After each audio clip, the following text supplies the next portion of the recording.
You want to see a kingdom crumble in a heartbeat?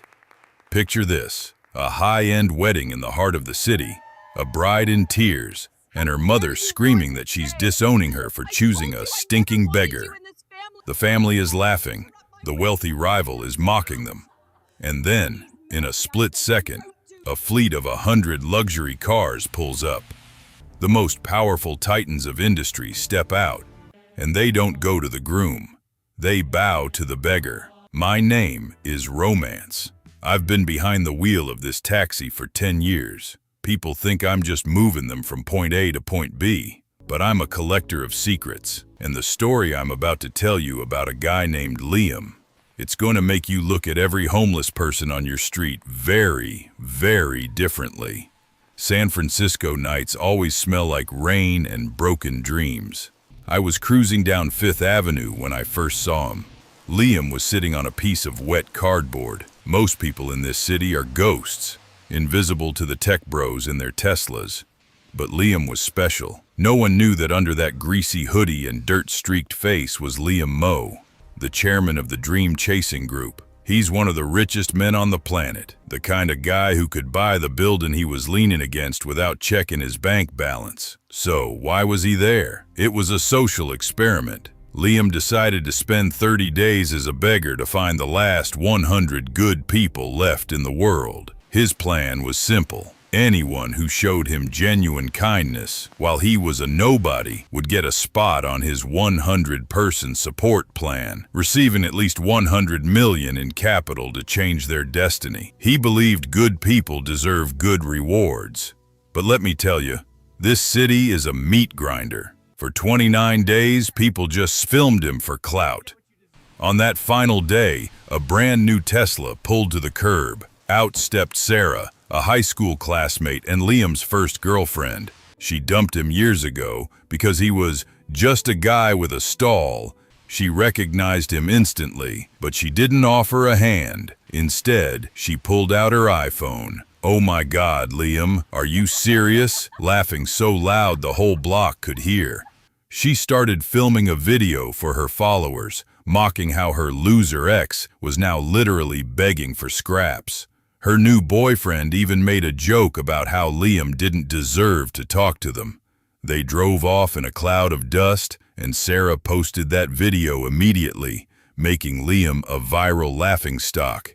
She had no clue that at that exact moment, her name was being permanently blacklisted by every company Liam owned. But 10 minutes later, something happened that still gives me chills. A girl named Mia, Sarah's younger sister, walked up to him.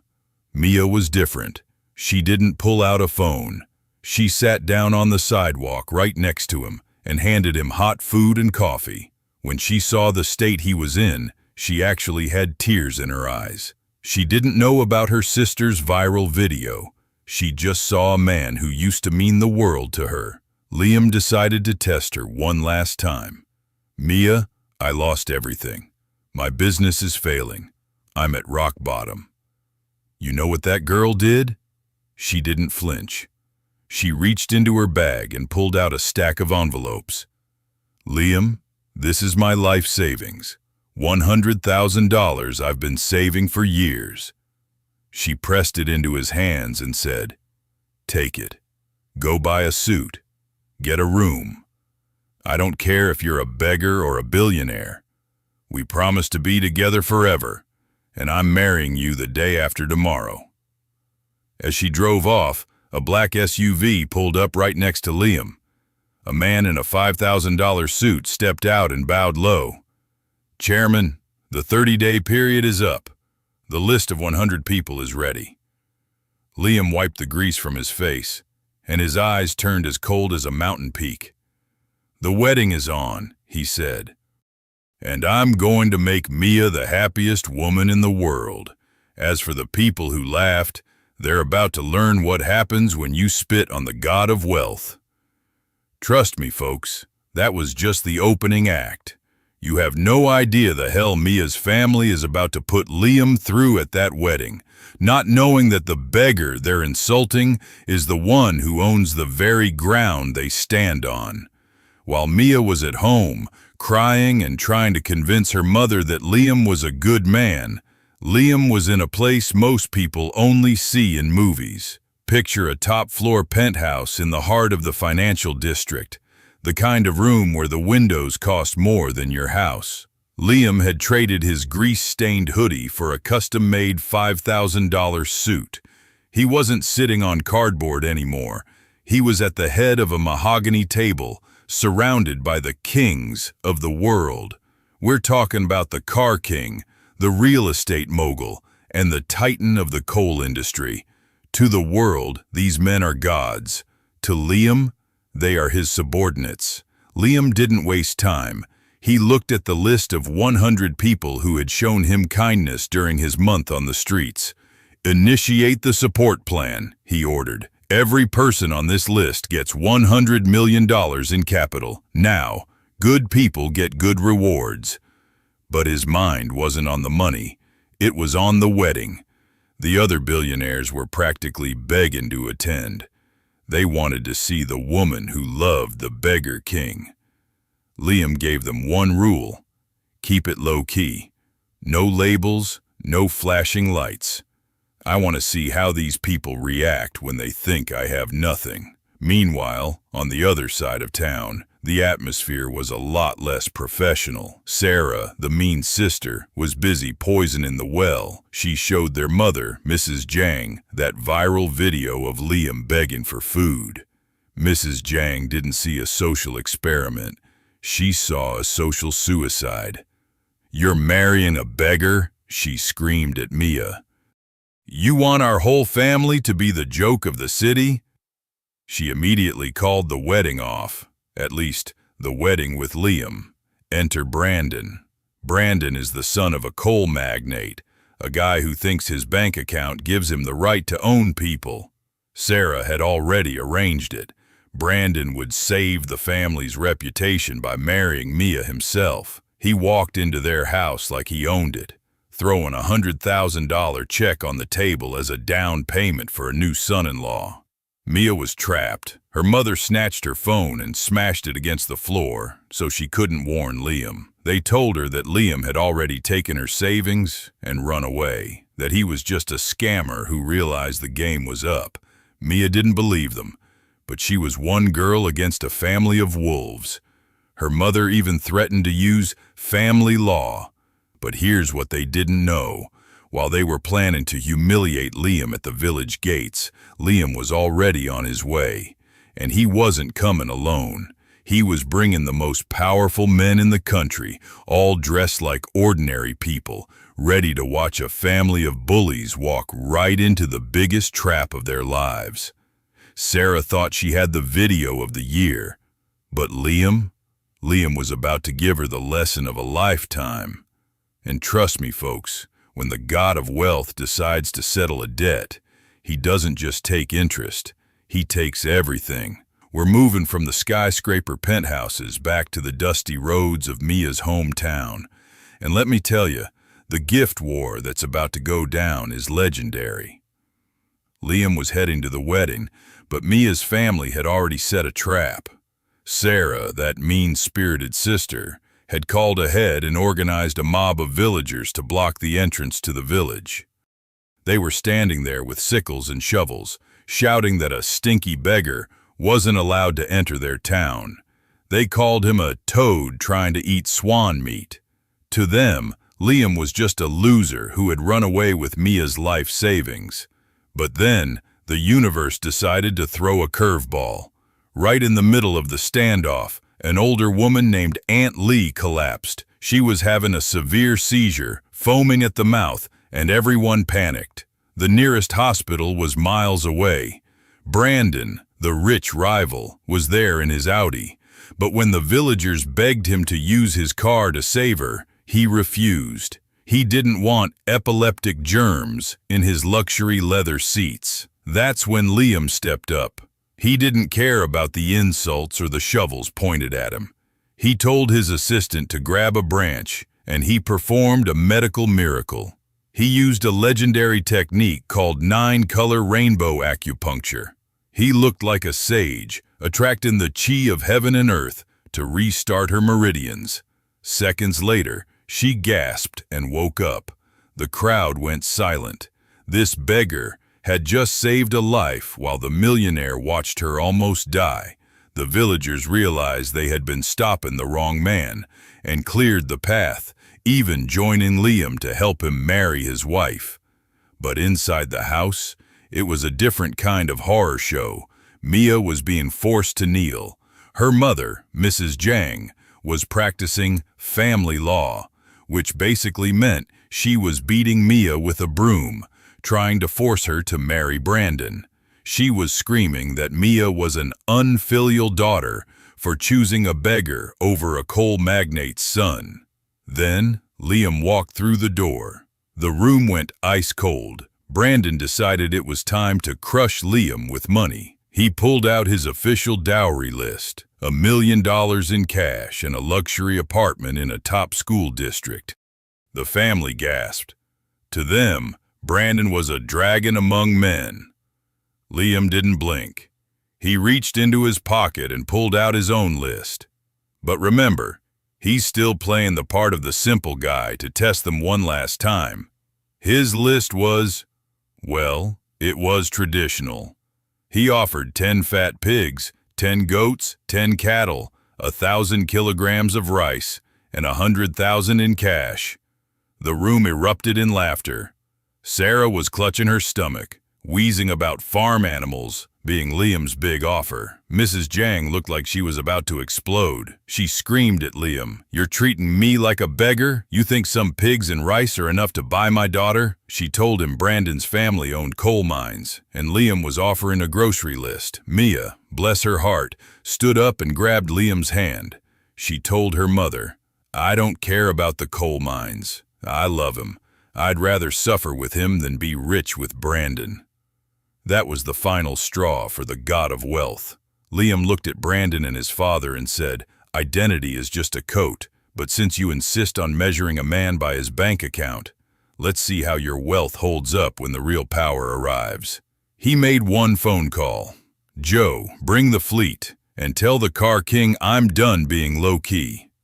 Sarah laughed and said, "What are you calling, a fleet of tractors?" But then the windows started to rattle. The ground began to shake. A sound like thunder was rolling into the village, and it wasn't a storm. Folks, the next 5 minutes are going to change this village forever. You're about to see what happens when 100 Rolls-Royces park in a place that's never seen an Audi. Sarah's TikTok is about to get a lot more interesting. The air in that small village house was thick enough to choke a horse. Sarah was still doubled over, wheezing with laughter at Liam's list of pigs and rice. Brandon was standing there with a smug grin, playing with the keys to his Audi like they were the keys to the kingdom. Even Mia's mom, Mrs. Jang, was looking at Liam with pure venom, ready to throw him out of the house herself. But then the laughter stopped, not because someone told a joke, but because the ground started to vibrate. At first, it was a low hum, like a swarm of bees in the distance. Then it became a roar. "What is that? A landslide?" Brandon's father, the coal boss Wu Guang, walked to the window, squinting his eyes. "No, it's a motorcade, a big one." He looked back at Brandon with a sudden spark of pride.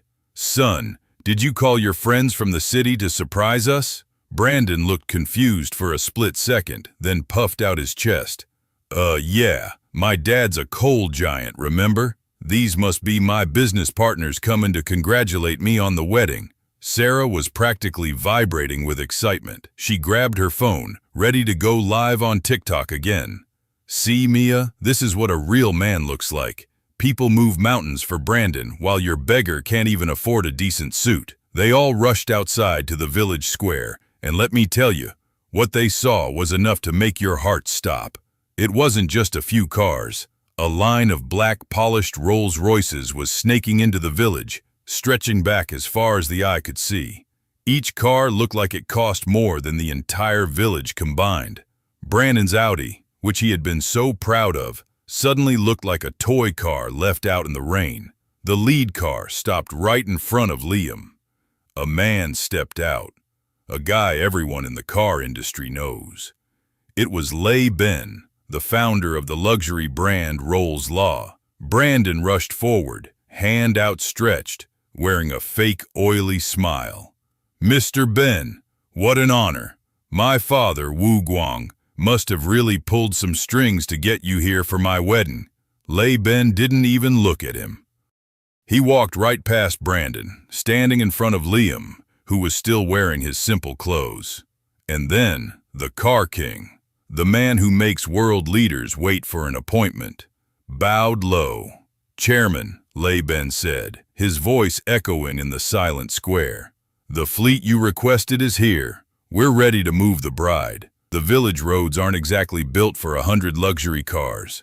The silence that followed was deafening. Sarah dropped her phone. Brandon's mouth was hanging open so wide you could have parked a bike in it. Mrs. Jiang looked like she was having a stroke.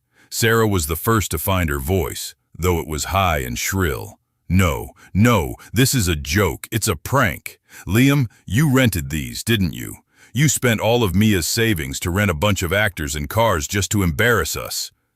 Brandon's father joined in, his face turning a deep, angry purple. "He's right. I've been in the coal business for 20 years, and I've never heard of this beggar being a chairman. Lay Ben, you're being scammed. This guy's dad ran a junkyard." Lay Ben turned to them, his expression colder than an Arctic winter. "A nobody? You're standing in front of the founder of the Dream Chasing Group. The man you've been mocking is the god of wealth, the person who actually owns the coal mines you're so proud of." Liam stepped forward then. He didn't look like a beggar anymore. Even in his simple clothes, he had the aura of an emperor. He looked at Brandon, then at Mia's mother. "You said Mia deserved a dragon among men, right? You said my gifts were just pigs and rice. You were right about one thing. Mia does deserve the world. But you don't even deserve to stand in her shadow." He turned to his assistant. "Joe, I think it's time to look into the Wu family's coal permits. I want a full audit by the local sheriff's department by sunset. If there's even one illegal cent in their business, I want them shut down permanently." Wu Guang staggered back, his face turning pale. You can't do that." "I'm the god of wealth," Liam said calmly. "I can do whatever I want with my own money, and right now, I'm deciding that you're bankrupt." Folks, I was sitting in my taxi nearby, watching the whole thing, and I've never seen a man's world collapse so fast. Brandon went from being the big boss to a terrified kid in 5 seconds. Sarah was frantically trying to delete her TikTok videos, but it was too late. The invisible king had finally shown his face, but the biggest shock was still coming, because while Liam was dealing with the rivals, a black SUV with government plates pulled up, and the police commissioner stepped out. It turns out, Liam wasn't just there for a wedding, he was there for a reckoning.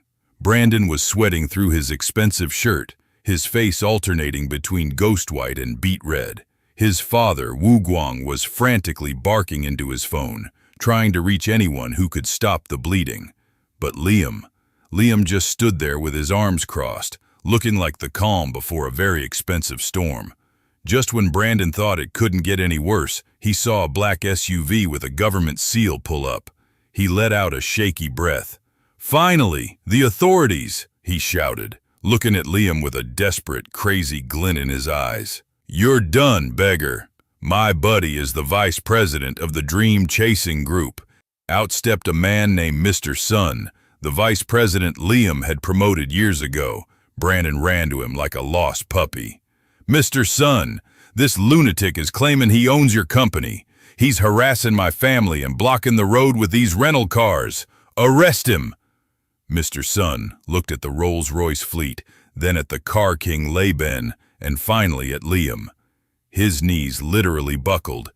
He didn't look at Brandon. He didn't look at the police. He fell to his knees right in the dirt in front of Liam.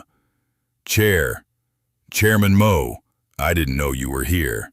I was just checking on some local business."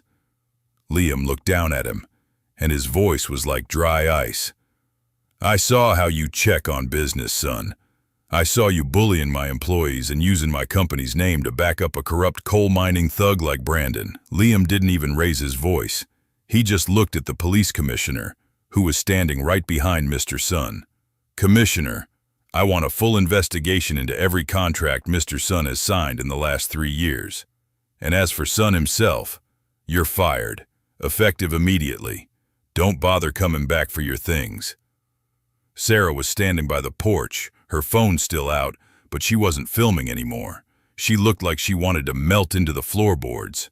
She had dumped this man because he wasn't promising. Now, she was watching him fire millionaires like they were interns. Then Liam turned his gaze toward Brandon and his father, Wu Guang. Lei, what's the status on the Wu family's business? The car king checked his tablet.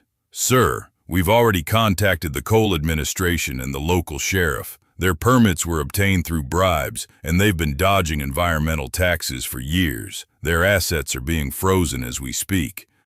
By tomorrow morning, the Wu family won't own enough coal to grill a steak. Brandon's father collapsed into the dirt next to Mr. Sun, begging for mercy.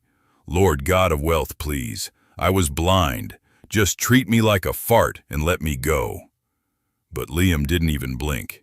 He had spent a month on the streets seeing how these people treated the weak. The real show was Mia's mother, Mrs. Jiang.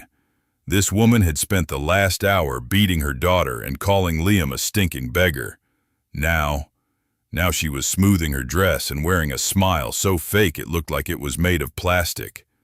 Liam, my favorite son-in-law, she chirped, pushing Brandon aside like he was yesterday's trash. I always knew you were special. I was just testing Mia's loyalty. You know how families are. We just want the best for our girls. She actually tried to grab Liam's arm, acting like they were best friends. Sarah joined in, her voice shaking but trying to sound sweet. Yeah, Liam, we were just joking. You're so successful now. Surely you can help your sister-in-law with a little executive position at the Dream Group? Folks, I've seen some bold moves in my taxi, but this was next level. Liam just looked at them, the mother who had beaten his bride and the sister who had mocked his poverty. He didn't yell. He just took Mia's hand and said, I told you that wealth depends on character. You two, you're not worthy of a single cent of my money. You'll get your pension because you're Mia's family, but that's it. He turned back to the village. Immediately hold the wedding. I'm marrying the only person in this town who has a soul. And as the music started to play and the village elders began to cheer, Sarah and her mother stood there in the dust, realizing they had just traded $1 trillion future for a viral video and a pile of lies. Liam looked at Mia, not as the high-ranking chairman, but as the man she had promised to love, even when he had nothing. But before they said, I do, Liam had one more order to settle the score for his 30-day experiment. Remember those 100 people I told you about? The ones who saw a hungry man in a greasy hoodie and chose to help instead of film him for clout? Liam's assistant stepped forward with the official list. Every single one of them. The street vendors, the students, the struggling workers. They all just became part of a $100 million support plan.